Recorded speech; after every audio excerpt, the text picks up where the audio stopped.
একদিন মক্কার ধনী ব্যক্তি উমাইয়া তার কৃতদাস বেলাল হাফসিকে বলল, হে বেলাল, মক্কা থেকে ব্যবসায়ীরা মালামাল নিয়ে সিরিয়ায় যাবে, তুমিও তাদের সাথে আমার মালামাল নিয়ে যাবে। সিরিয়ায় মালামালগুলো বিক্রি করে তাদের সাথে আবার ফিরে আসবে। মনিবের নির্দেশ পেয়ে বেলাল হাফসি রাদিয়াল্লাহু তাআলা আনহু কাফেলার সাথে সিরিয়ার উদ্দেশ্যে রওনা দিলেন। ওই কাফেলায় মক্কার ধনী ব্যবসায়ী হযরত আবু বকর রাদিয়াল্লাহু তাআলা আনহু ছিলেন, কিন্তু তখনও তিনি মুসলমান হননি, কারণ নবী করিম সাল্লাল্লাহু আলাইহি ওয়াসাল্লাম তখনও নবুয়াতের দায়িত্ব পাননি। তারা পথ চলতে চলতে ক্লান্ত হয়ে এক স্থানে বিশ্রামের জন্য থেমে গেলেন। অতঃপর ক্লান্ত শ্রান্ত লোকদেরকে বেলাল হাফসি রাদিয়াল্লাহু তাআলা আনহু মধুর সুরে গান গেয়ে আনন্দ দিচ্ছিলেন। বেলালের কণ্ঠে মুগ্ধ হয়ে হযরত আবু বকর রাদিয়াল্লাহু তাআলা আনহু এগিয়ে এসে তার সাথে কিছুক্ষণ আলাপচারিতা করলেন। আলাপ করার সময় আবু বকর রাদিয়াল্লাহু তাআলা আনহু বেলাল হাফসি রাদিয়াল্লাহু তাআলা আনহুর কতগুলো গুণের প্রশংসা করলেন। হযরত আবু বকর বেলাল রাদিয়াল্লাহু তাআলা আনহুর প্রতি আকৃষ্ট হয়ে যান। অতঃপর বিশ্রাম শেষে তারা পুনরায় চলতে শুরু করলেন। বেশ কিছুক্ষণ চলার পর তারা একজন দরবেশকে দেখতে পেলেন। দরবেশ গাছের নিচে বসে আছেন। হযরত আবু বকর রাদিয়াল্লাহু তাআলা আনহু দরবেশের কাছে গিয়ে তার এক স্বপ্নের ব্যাখ্যা জানতে চেয়ে তাকে অনুরোধ করলেন। তখন দরবেশ বললেন, আপনি ইনশাআল্লাহ একজন ভবিষ্যৎ নবীর সঙ্গী হবেন। সেই নবী আপনার গোত্র থেকেই হবেন, আপনি তারই প্রতিনিধি হবেন এবং তার ওফাতের পর আপনি হবেন তার উত্তরাধিকারী খলিফা। এই দৃশ্য দেখে বেলাল হাফসি রাদিয়াল্লাহু তাআলা আনহু অবাক হয়ে গেলেন। তখন বেলাল রাদিয়াল্লাহু তাআলা আনহু এগিয়ে গিয়ে দরবেশকে জিজ্ঞাসা করলেন, আপনি যে নবীর কথা বললেন সেটা আবার কি জিনিস? তখন দরবেশ বললেন, নবী হলো আল্লাহর দূত। আল্লাহ তাআলা তাকে লোকদের সত্যের পথে এবং সুন্দরের পথে চলতে নির্দেশ দেন।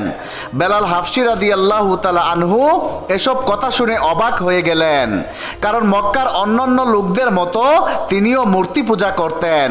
ব্যবসার উদ্দেশ্যে রওনা করার পূর্বে মূর্তির পায়ে প্রণাম করতেন, আবার ব্যবসায় লাভবান হয়ে ফিরে এসে মূর্তির পায়ে পড়ে কৃতজ্ঞতা প্রকাশ করতেন।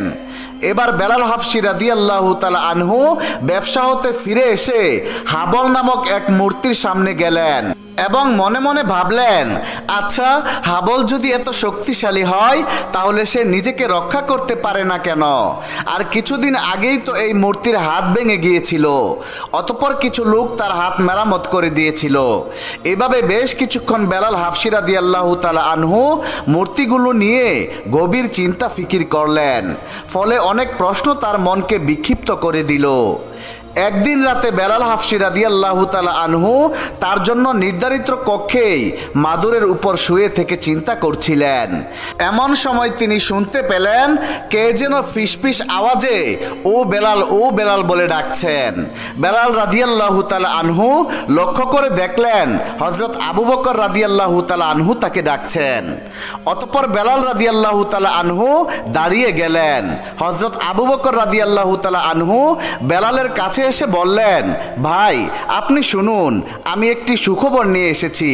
হযরত বেলাল হাফসি রাদিয়াল্লাহু তাআলা আনহু এদিক ওদিক তাকিয়ে বললেন, জনাব, সকাল পর্যন্ত কি অপেক্ষা করা যায় না?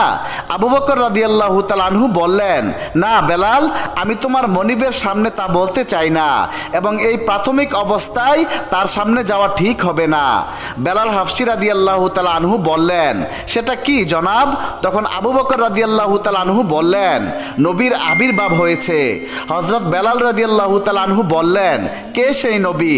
আবু বকর রাদিয়াল্লাহু তাআলা আনহু তখন বললেন, আব্দুল্লাহর পুত্র মুহাম্মদ সাল্লাল্লাহু আলাইহি ওয়াসাল্লাম। তখন বেলাল হাফসি রাদিয়াল্লাহু তাআলা আনহু বললেন, মুহাম্মদ সাল্লাল্লাহু আলাইহি ওয়াসাল্লাম আপনাকে কি বলেছেন?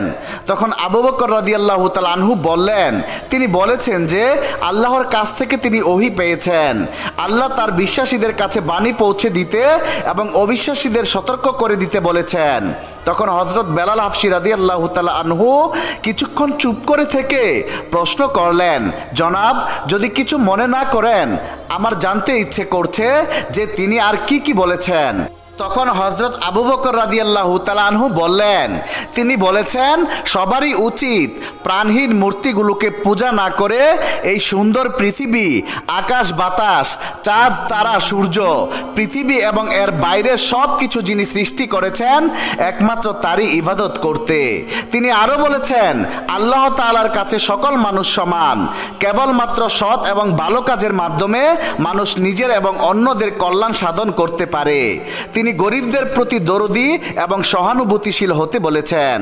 হযরত বেলাল হাফসি রাদিয়াল্লাহু তাআলা আনহু বেশ কিছুক্ষণ চুপ করে রইলেন।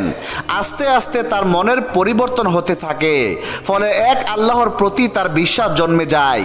তিনি হযরত আবু বকর রাদিয়াল্লাহু তাআলা আনহুর সামনেই উচ্চারণ করলেন, আশহাদু আল্লা ইলাহা ইল্লাল্লাহু ওয়া আশহাদু আন্না মুহাম্মাদান আবদুহু ওয়া রাসূলুহু, অর্থাৎ আমি সাক্ষ্য দিচ্ছি যে আল্লাহ ছাড়া আর অন্য কোনো উপাস্য নেই, এবং আমি আরো সাক্ষ্য দিচ্ছি যে হযরত মুহাম্মদ সাল্লাল্লাহু আলাইহি ওয়াসাল্লাম আল্লাহর বান্দা ও রাসূল।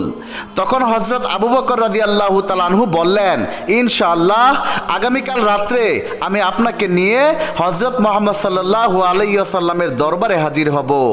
এই কথা বলে হযরত আবু বকর রাদিয়াল্লাহু তাআলা আনহু চলে গেলেন।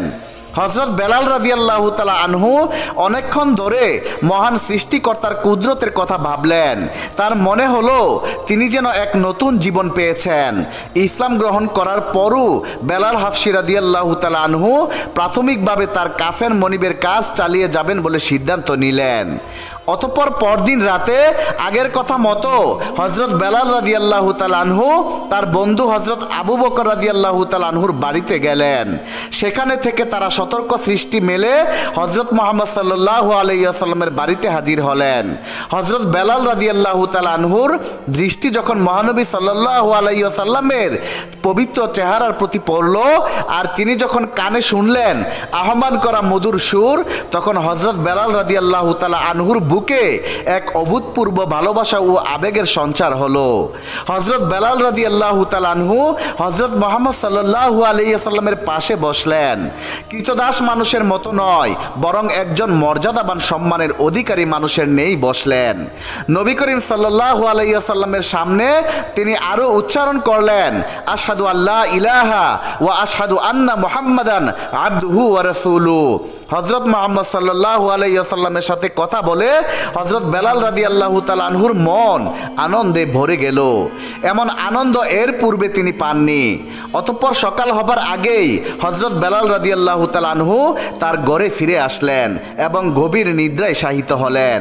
সকালবেলা তিনি মনিবের কাজ স্বাভাবিকভাবেই করেন, কিন্তু রাতের বেলা সবাই যখন ঘুমিয়ে যায় তখন হযরত বেলাল রাদিয়াল্লাহু তাআলা আনহু গোপনে বাসা থেকে বের হয়ে ছুটে আসেন এবং মহানবী হযরত মুহাম্মদ সাল্লাল্লাহু আলাইহি ওয়াসাল্লামের কাছে চলে আসেন।